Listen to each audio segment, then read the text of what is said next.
अस्सलाम वालेकुम एवरीवन। मेरी सुबह तहज्जुद नमाज के साथ हुई। फिर मैंने आसपी ने सब्ज़ी काटी। मैंने कुछ नहीं किया, मैंने सिर्फ पराठे डाले थे। उसके बाद हमने सहरी करी। सहरी करने के टाइम पे मैंने देखा कि मेरा भाई बहुत मोबाइल में लगा है, तो उसका मोबाइल चेक करने गई मैं, तो देखा तो बस उसने ऐप हटा दी थी। फिर उसके बाद मैंने कुरान शरीफ पढ़ा। नमाज़ मैंने पढ़ ली थी बट उसकी रिकॉर्डिंग मैंने नहीं की। मैंने कुरान शरीफ पढ़ा। फिर कुरान शरीफ के बाद मेरे बच्चे आने वाले थे ट्यूशन के, तो फिर उसके लिए मैं फटाफट पढ़ रही थी। फिर पापा ने ये सारे प्लांट्स के पॉट बदल दिए, क्योंकि पापा 6 पॉट लाए थे, तो उसमें से कुछ के बदल दिए, कुछ बाकी है, तो अभी ये पापा समेट रहे हैं।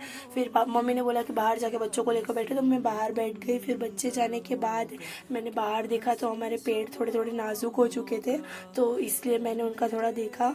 फिर मैं पढ़ाई करने बैठ गई। मैंने थोड़ी हिस्ट्री पढ़ी और थोड़ी मेरी बहन को भी हिस्ट्री पढ़ाई।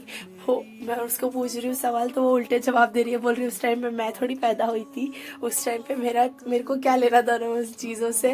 फिर बाद में मैंने सोचा इस पे टाइम वेस्ट करने से अच्छा मैं खुद की पढ़ाई कर लेती हूँ। तो फिर मैंने पढ़ाई की थोड़ी देर, और उसके बाद मैंने अपना जितना भी सिलेबस था वो थोड़ा बहुत कवर कर पाई, क्योंकि अभी रमज़ान है, तो मुझे शेड्यूल में टाइमिंग मतलब कुछ हो ही नहीं पा रहा है।